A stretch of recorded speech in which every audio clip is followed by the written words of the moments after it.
வாழ்க வையகம், வாழ்க வையகம், வாழ்க வளமுடன். குரு வாழ்க, குருவே துணை. குருவின் மலரடி போற்றி. சிந்தனையை உடல் நலத்தை சீரமைத்து உய்வித்த குருவே வாழ்க. தியானமே யோகம், யோகமே ஞானம். குடும்ப அமைதியே ஞானத்திற்கான வழி. இதில் இறுதியாக கொடுக்கப்பட்டிருக்கக்கூடிய 2 வார்த்தைகளை நாம் கவனித்து பார்க்க வேண்டியதாக இருக்கிறது. மன நிறைவுடன், மன அமைதியுடன் வாழும் வாழ்க்கை ஞானத்திற்கு வழியாக இருக்கும்.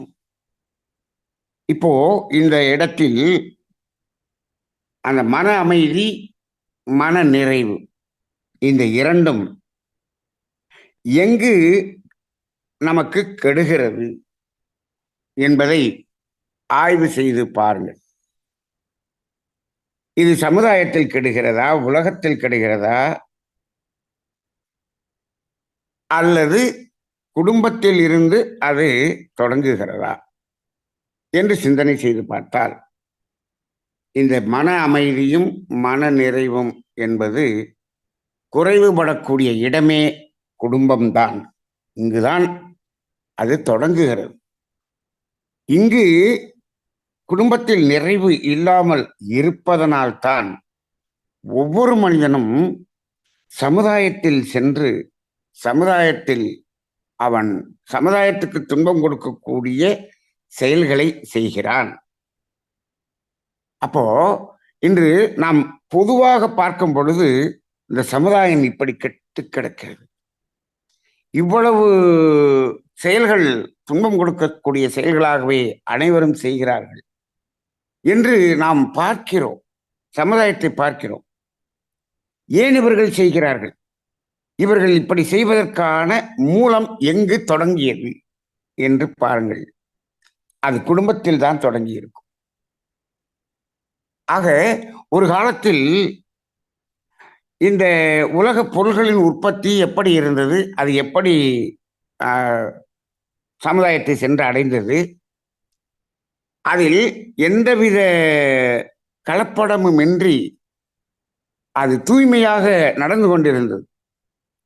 இப்போ அதில் அத்துணையிலையும் இப்பொழுது ஒரு அதாவது சமுதாய சீர்கேடு என்று பார்க்கிறோமே, இது எங்கு தொடங்கியது?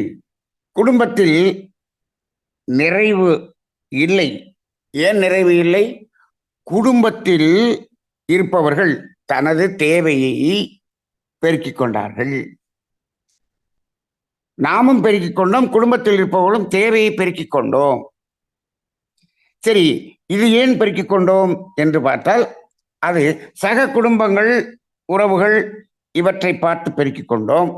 சரி, இங்கு பெருக்கியதன் காரணமாக அந்த தேவை எப்பொழுது அதிகமாகிறதோ அந்த தேவையை பூர்த்தி செய்வதற்காகத்தான் சமுதாயத்துக்கு ஓடுகிறான் மனிதன். அப்போ அங்கு ஓடி அவன் பெற்று வரக்கூடியது நிறைவை கொடுத்ததா என்று சொன்னால், எவ்வளவு உயர்ந்தாலும் நிறைவு என்பது வருவதில்லை. அது உயர்ந்து கொண்டே செல்லுகிறது. அப்படி உயர்ந்து உயர்ந்து உயர்ந்து செல்லும் பொழுது இந்த குடும்பத்தில் நிறைவை கொடுக்க வேண்டும் என்பதற்காக சமுதாயத்தில் இருப்பவன் என்ன செய்கிறான்? இன்னும் நிறைய அதை பெற வேண்டும் என்பதற்கு அவன் பார்க்கிறான். முறையான வழியில் அதை பெற முடியவில்லை. அவன் என்ன செய்கிறான்? முறையற்ற வழியில் அதை பெறுகிறான். இதற்கு காரணமே எங்கு தொடங்குகிறது என்று பார்த்தால் குடும்பத்தில் தான் தொடங்குகிறது. குடும்பத்திற்காக இப்பொழுது அத்துணை சொத்துக்களையும் வாங்கி குமிக்கிறானே, எதற்காக? தனது சந்ததிக்காக என்று சொல்கிறான். சந்ததிக்காக என்ன? எதற்கு சந்ததிக்கு? சந்ததி தனது தேவைகளை நிறைவு செய்து கொள்வதற்கு. சந்ததியின் தேவைகளுக்கு இவ்வளவு வேண்டுமா? நாமே இவ்வளவு தேவையை உயர்த்தி விட்டோம், அடுத்து எனது மகனுடைய வாழ்க்கையில் இன்னும் எவ்வளவு உயரும், பேருடைய வாழ்க்கையில் எவ்வளவு உயரும், அதற்கு தகுந்தாற்போல் அத்தனையும் இப்பொழுதே நான் சேர்த்து வைத்து விடுகிறேன். இப்படி ஒரு தனி மனிதனுடைய தேவை அதாவது உயர்வு, தேவையின் உயர்வு, அந்த தேவையின் உயர்வு தான் முழுக்க முழுக்க உலக அளவில் இருக்கக்கூடிய பெரிய போர்கள் வரை அதற்கும் அதுதான் காரணமாக அமைகிறது. நீங்கள் உலகப் போர் என்று சொல்லுகிறீர்கள். உலகப் போர் எங்கு தொடங்கி இருக்கும் என்று சொல்லுங்கள். அது தனி மனிதனுடைய மனதில் தொடங்கி இருக்கும் என்று சொல்லுகிறோம். ஆமாம், மனதில் தொடங்கி அது எங்கு விரிந்திருக்கும், எதன் வழியாக விரிந்திருக்கும் என்று பாருங்கள். குடும்பத்தின் வழியாகத்தான் விரிந்திருக்கும். குடும்பமே இல்லாத ஞானிகள், சன்னியாசிகள், சித்தர்கள் வாழ்ந்து கொண்டிருந்தார்களே, அங்கே ஏதாவது உலகப் போர் நடந்ததா? சித்தர்களிடையே இந்த இந்த மலையில் இருக்கக்கூடிய சித்தர்களுக்கும் அந்த மலையில் இருக்கக்கூடிய சித்தர்களுக்கும் ஒரு போர் நடந்தது, எங்கேயாவது நடந்ததா? அப்படி ஏதாவது நாம் சரித்திரத்தில் பார்த்திருக்கிறோமா? இல்லை. இங்கு எங்கு தொடங்குகிறது? மனதில் தொடங்குகிறது. அந்த தொடங்குவதற்கான காரணம், குடும்பத்தில் தேவைகள் கூடும்போது அந்த தேவையை கூடுவதற்காக, நிறைவு செய்வதற்காக அங்கு எடுக்கக்கூடிய முயற்சியின் வேகம்தான் உலகப் போர் வரை போயிருக்கு. அப்படிதான் சொல்ல வேண்டும். அப்ப இந்த மகரிஷி சொல்லுவாங்க, வாழத் தெரியாதவர் வாழும் நாட்டிலே ஆளத் தெரியாதவர் ஆட்சி நடக்கும். இப்போ ஒரு அரசியல் நடக்கக்கூடிய அந்த குற்றங்கள் கூட இங்க மக்கள் எல்லாம் எப்படி நடக்க வேண்டும், எப்படி வாழ்ந்து கொண்டிருக்கிறார்களோ அதைத்தான் அவர்கள் வாழ்ந்து கொண்டிருப்பார்கள். இதை பிரதிபலிப்பதாகத்தான் அமைகிறது என்று மகரிஷி சொல்லுகிறார். அப்போ இப்பொழுது மாற்றத்தை எங்கிருந்து தொடங்க முடியும் என்று கேட்டால், அங்கு அரசிடம் மாற்றத்தை தொடங்க முடியுமா என்றால் முடியவே முடியாது. மனிதர்கள் மாறாமல் அவர்கள் மாறவே முடியாது. அப்ப மனிதர்கள் இது எல்லா வகையிலும் மனதால் இங்கு இந்த உலக இயலில் வாழ்க்கையில் மயக்கத்தில் இருக்கும் பொழுது இதன் உச்சம் அங்கு இருக்கிறது. அது உலக அளவில் விரிந்து செல்கிறது. இதை உணர்ந்த மகரிஷி அவர்கள் தனி மனிதனிடமிருந்து மாற்றம் தொடங்கினால்தான் இந்த உலக அமைதி முடியும் என்று அவர்கள் சொன்னார்கள். இப்பொழுது உலக அமைதி எப்படியோ போகட்டும், நமக்கு ஞானம் என்பது நமக்கு கிடைக்க வேண்டும் என்று ஒரு தனி மனிதன் நினைக்கிறான் என்று வைத்துக் கொள்ளுங்கள்.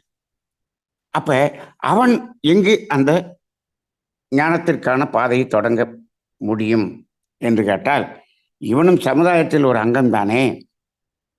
இந்த தனி மனிதன் நன்றாக நினைத்து பாருங்கள். நாம் எதற்காக சமுதாயத்துக்கு சென்றோம், எதற்காக பிறருக்கு துன்பம் கொடுத்தோம், எதற்காக கர்மவினையை சேர்த்தோம்?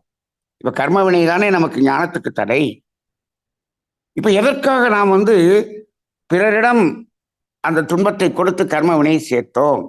நமது முன்னோர்கள் எதற்காக சேர்த்தார்கள்? இதை சிந்தனை செய்து பார்த்தால், இங்கு நமது குடும்பத்தில் இருக்கக்கூடிய தேவையை மீறுவதற்காகத்தான் அதை சேர்த்தார். இதை தவிர வேறு எந்த காரணமும் சொல்ல முடியாது. நாம் அடிப்படையாக கூறுகிறோம், கர்மவினை தொடங்குகிற இடமே எது என்று. தேவைகளின் 3 இருக்கிறது அல்லவா? அதை தேவையின் அளவில் இல்லாமல் எப்பொழுது அதை மீறுகிறோமோ, அளவிலும் முறையிலும் மீறுகிறோமோ, மீறுகிற இடமே கர்மவினை என்று சொல்லிவிட்டோம். அப்ப அது மீறுகிற இடம் எங்க இருக்கிறது? குடும்பத்தில் தான் இருக்கிறது. குடும்பத்தில் உள்ள உறுப்பினர்களிடம் அதுக்காகத்தான் இருக்கிறது. அப்ப அப்படி பார்க்கும் பொழுது இங்குதான் அந்த ஞானத்திற்கான ஒரு தொடக்கம் இருக்க வேண்டும். சரி, திடீரென்று இப்படி மாறிவிட்டால் குடும்பத்தில் அமைதி கட்டி விடுகிறதே. அப்ப ஏன் அங்க நிறைவு அவர்களுக்கு வரவில்லை, அங்கு அமைதி கட்டி விடுகிறதே. இப்ப இந்த இடத்தில் குடும்ப அங்கத்தினர்களுக்கு நாம் வாழ்க்கை என்றால் என்ன, வாழ்க்கையின் தத்துவம் என்ன என்ற இந்த இரண்டையும் நாம் சிறிய குழந்தை பருவத்திலிருந்து அதை நாம் போதித்து கொடுத்திருக்க வேண்டும். இதை உணர்த்தி இருக்க வேண்டும். இப்பொழுது நாம் உணர்த்துகிறோம் என்று வைத்துக் கொள்ளுங்கள். ஆனால் அது உணர்வதற்கு சூழ்நிலை சரியாக வராது. ஏனென்று சொன்னால் சுற்றமும் அதாவது அதாவது நம்மை சுற்றி இருக்கக்கூடிய உறவுகளும் அவை எப்படி இருக்கிறது என்பதை குடும்பத்தினர் பார்த்து கொண்டுதான் இருப்பார். அப்ப என்ன செய்வது? இவர்களுக்கு அதை சொல்லுவதையும் சொல்ல வேண்டும். சொல்லியவுடன் அனைவரும் மாறிவிடுவார்கள் என்று எதிர்பார்க்கவும் கூடாது. நாம் என்ன செய்ய வேண்டும்? நாம் மாறிக்கொள்ள வேண்டும். அவ்வளவுதான். நாம் மாறிக்கொள்ள வேண்டும். அப்ப அந்த அடிப்படையிலே ஒரு குடும்பத்தில் அந்த ஞானம், அமைதியில் ஞானம் தொடங்க வேண்டும் என்று சொன்னால், குடும்பத்தில் இருக்கக்கூடிய அன்பர்கள் எல்லாம் அமைதி அடைந்து விட்டால் எனக்கு ஞானம் கிடைத்துவிடும். இந்த தலைப்பை அப்படி புரிந்து கொள்ளாதீர்கள். குடும்ப அமைதியே ஞானத்துக்கு வழின்னு சொன்னோடனே சில பேர் எப்படி புரிஞ்சுக்குவாங்கன்னா, குடும்பத்தில் இருக்கவங்க எல்லாம் அமைதியா இருந்துட்டாங்கன்னா நான் ஞானம் அடைந்து விடுவேன், இப்ப அவங்க தான் எனக்கு தடையாக இருக்கிறார்கள் என்று இப்படி புரிந்து கொள்ளக்கூடாது. குடும்ப அமைதியே நமக்கு ஞானத்துக்கு வழின்னா எப்படி புரிஞ்சுக்கணும்னா, குடும்பத்தில் எது என்ன நடந்தாலும் நான் அமைதியாக இருந்தால் அது குடும்பம் அமைதியாக இருக்கும். அப்படிதான் புரிஞ்சுக்கணும். மகரிஷி அவர்களிடம் உலக அமைதி வந்து விடுமா சாமி, அதை பார்க்க முடியுமா என்று சொன்னார். நிச்சயமாக பார்க்க முடியும் என்று சொன்னார். எப்படி என்று சொன்னார், நீ முழுமையாக அமைதி அடைந்து விட்டால் உலகம் அமைதியாக இருப்பது போல் உனக்கு தெரியும். ஆனால் உலகம் அப்படித்தான் இருக்கும். ஆனால் உனக்கு உலகம் அமைதியாக இருப்பது போல் தெரியும். அந்த இடத்துல நீ உலக அமைதியை பார்க்க முடியும் என்று சொன்னார். அப்ப அதை அப்படியே இங்க குடும்பத்துக்கு எடுத்துக்குவோம். குடும்பத்துக்கு எடுத்துட்டா குடும்ப அமைதி இதெல்லாம் ஆகாத காரியம் சாமி. இந்த குடும்பத்துல அமைதி வருங்கிறீங்களா? அது வராது சாமி. ரைட், அது அப்படியே இருக்கட்டும். நீ அமைதியாக மாறிவிடு.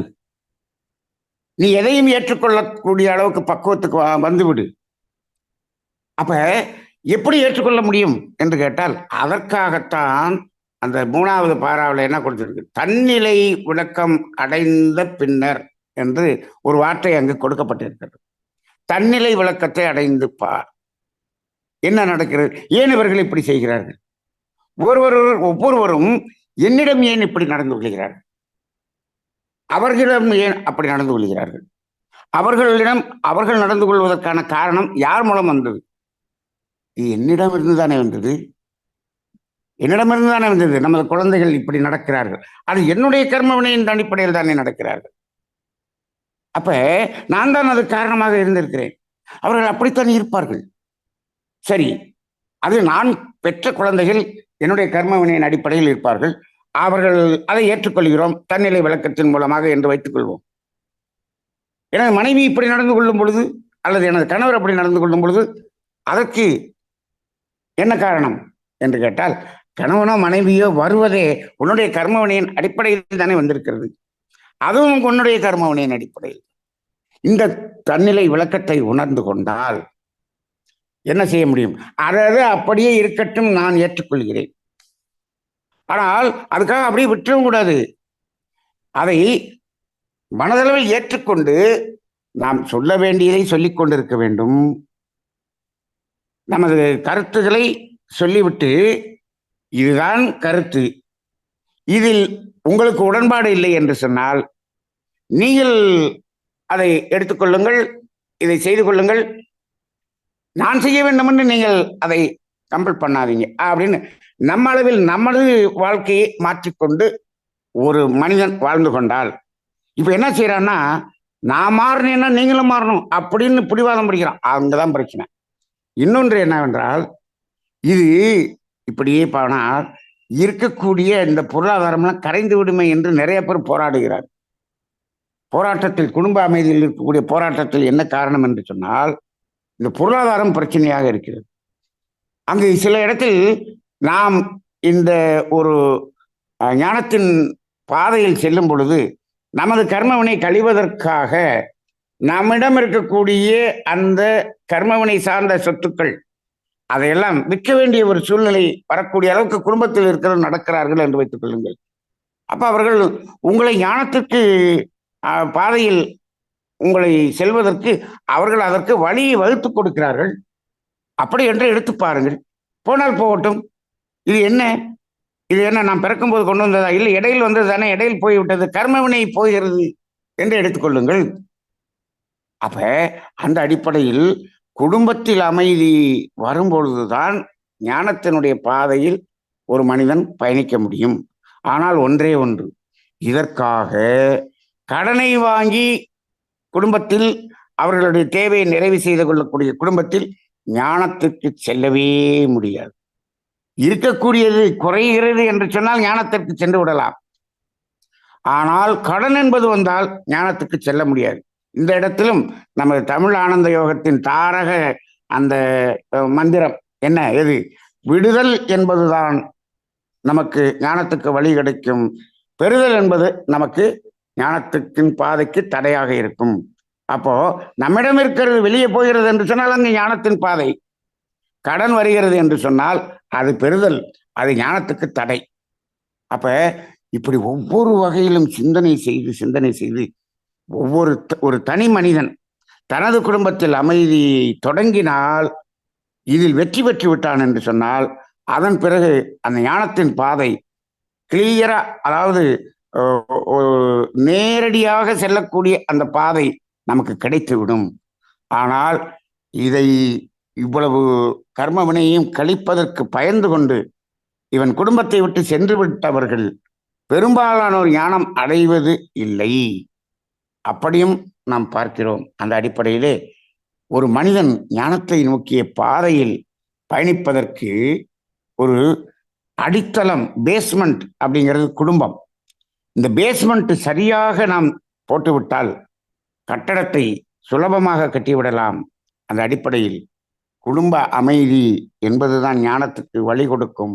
அந்த குடும்ப அமைதி யார் கையில் இருக்கிறது என்று சொன்னால் ஒவ்வொரு தனி மனிதனின் கையில் தான் இருக்கிறதே தவிர, குடும்பமெல்லாம் அமைதியாகி நான் அமைதியாகிறேன் என்று சொல்பவர்கள் சந்தர்ப்பவாதிகள், சுயநலவாதிகள். அது நடக்கவே நடக்காது. அவருக்கு ஞானம் என்ற பெயரை பேப்பரில் எழுதி பாக்கெட்டில் வைத்து விட கூட பச்சா கூட தொலைஞ்சு போயிடும். அது நடக்கவே நடக்காது என்பதை உணர்ந்து தன்னை மாற்றிக்கொள்வோம். விடுதல் என்ற ஒரு நிலையை ஏற்றுக்கொள்வோம். தன்னிலை விரக்கம் பெற்று நாம் இந்த பயணத்தில் பயணிப்போம். வாழ்க வளமுடன்.